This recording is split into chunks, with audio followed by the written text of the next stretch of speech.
Hey guys, I'm back with another message from Pegasus. This time we got number 26, Pegasus of Polaris. I'm gonna put my glasses on before I start trying to read this. Alright, Pegasus of Polaris is the North Star, the infallible shining point of orientation for the soul. Connect with Pegasus of Polaris. Gently yet powerfully realigns your soul, helping you stay true to your authentic path, protecting you from disturbance and empowering you to experience the delight of sacred fulfillment, which can only come from connection with your highest purpose. Keep faith in your star, in those dreams, hopes, and desires that are powerful enough to motivate you to heal and evolve. This is a message of finding direction and a clear path emerging. False promises and inauthentic ways cannot sustain the soul and are revealed for what they are. Alright, so this is masks falling off of people, like all the stuff we've been talking about. Yeah. And it's, I mentioned in a recent past video, I don't know which one it was, that our ancestors had people in chokeholds. This is what I'm talking about.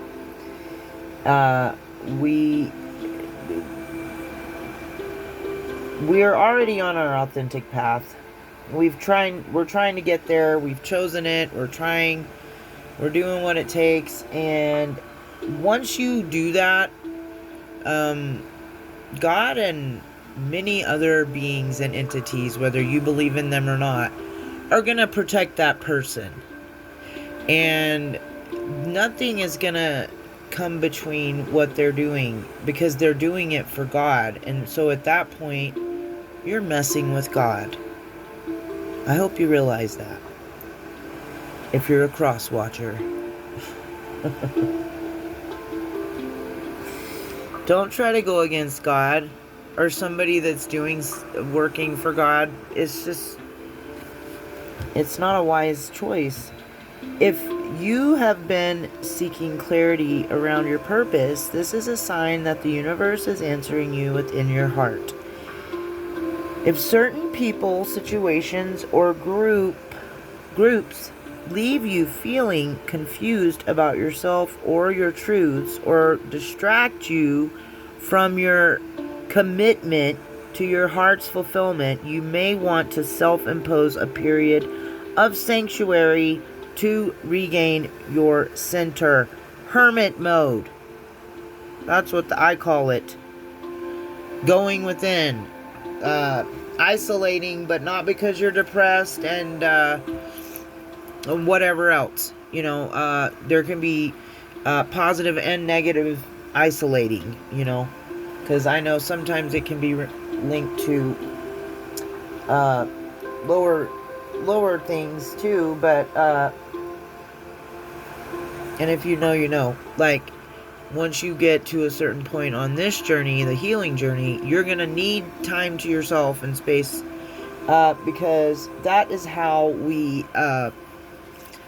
sit alone with ourselves and realize what we need to heal within ourselves.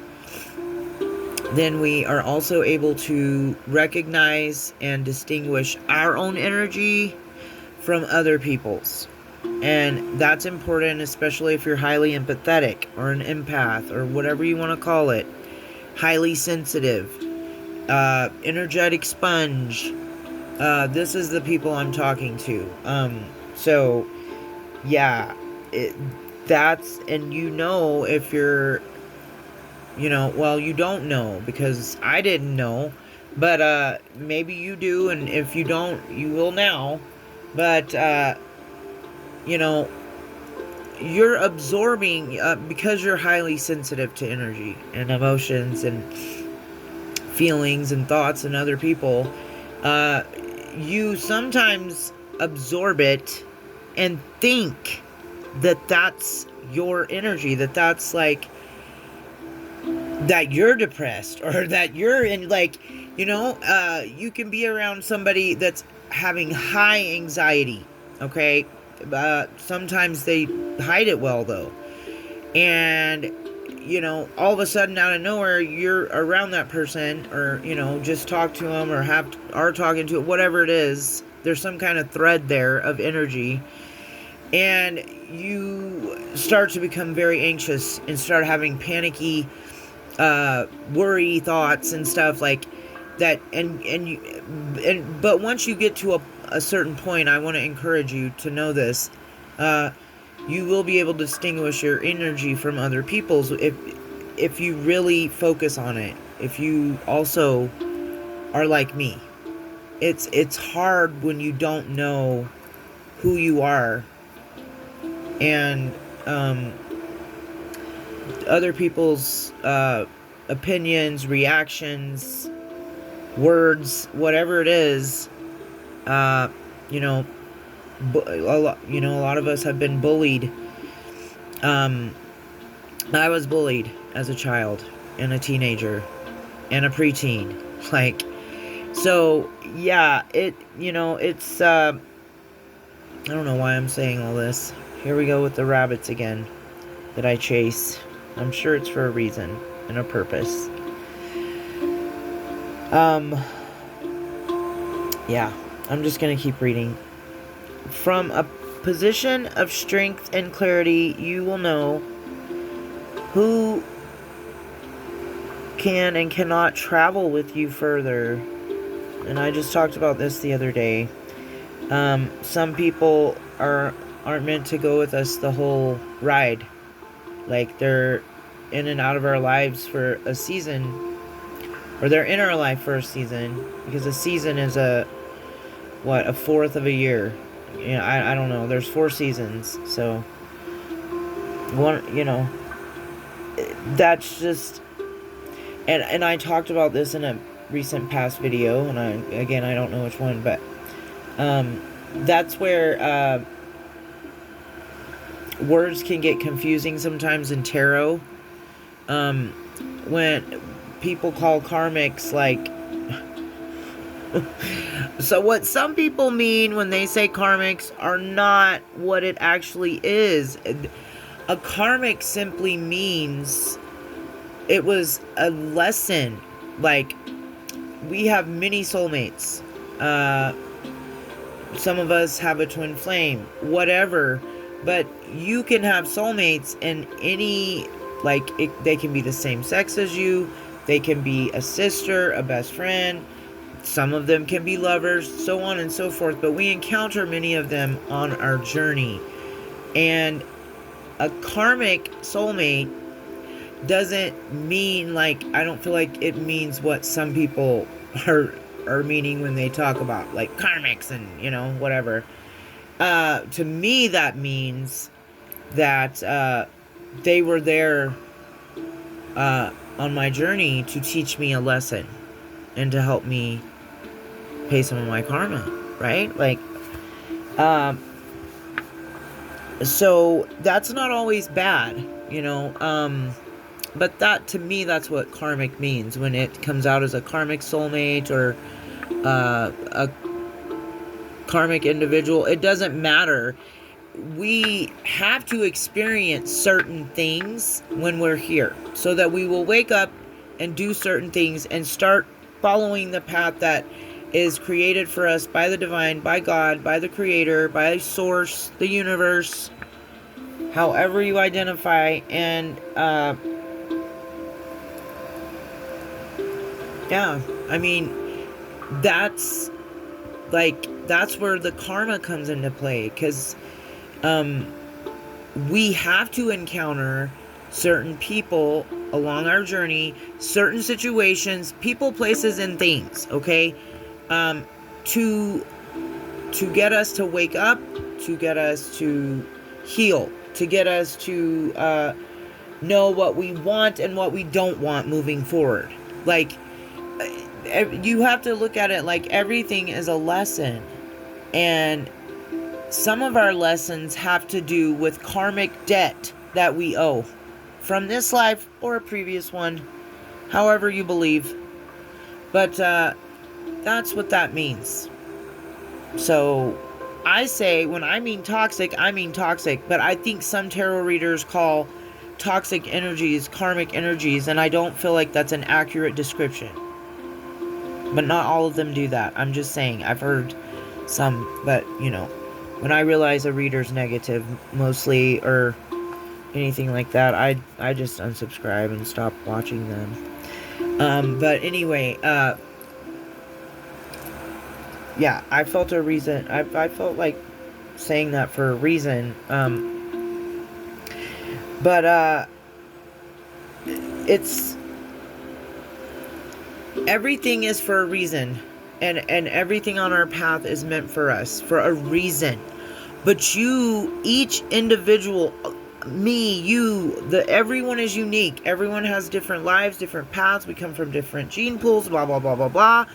Okay, we're all unique for whatever reasons. And that is the way God created all of us. Yes, all of us. He created all of us in His image. So everybody needs to put the race cards down and just stop. I get so sick of hearing this crap. We're all made of the same stuff, and God made us all. So I don't know why people hate on other people because they're a different culture. Because they're still a creation and made in the image of God. Like, we're all made in the image of God.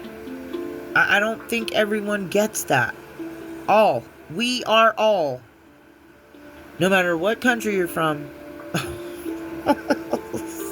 No matter what kind of skin tone you might have, or how your hair looks. Okay? We're all made of the same stuff. Souls. And flesh and blood. But, anyway. Pegasus of Polaris. Oh, let's see here. This is not a question of love. It is a question of vibrational resonance. Equally yoked. That's not what it says, but that just reminded me of the scripture in the Bible about being equally yoked. So this means you can be in love, and you can love someone, and you can have love for them. But if they're not a vibrational match, it's not going to you're not going to resonate with each other. It is a question of vibrational resonance. It says it right here. Pegasus of Polaris also brings the blessing of an opportunity that will enhance your path and help you step more fully into your divine destiny. Be brave, and when something or someone touches your heart, honor it fully and receive. I'm talking to myself too. You need to learn how to receive. I do. So I'm going to say it to you guys too. If you're not used to receiving, and you're always in the past been the one that gives and does and builds and does everything and gives everything, like, it's going to be hard for you one day. Well, it'll get easier, trust me. You get tired after a little while, But yeah, we have to learn how to receive. And because some acts of love are through acts of service. That's one of the love languages. Anyway, here is the blessing from Pegasus. Pegasus of the true guiding star of my soul, I invoke the enlightened wisdom that can assist me in all ways to fulfill my divine destiny with joy, abundance, peace, creativity, and freedom, in service to the spiritual liberation of all beings. Well, that was the message. I think it's crazy how I think I've gotten a couple of I want to say, like, my last couple of Pegasus were related to the stars. So there's something here with the cosmos something going on with the cosmos right now, baby, possibly. Or the Pegasus in this picture is staring up at a star. So I know I like to stargaze, so maybe there's a stargazer out there in the collective I'm picking up on. But yeah, it's a fun thing to do. There's something out there, you know. Star Child. Love you. Peace out.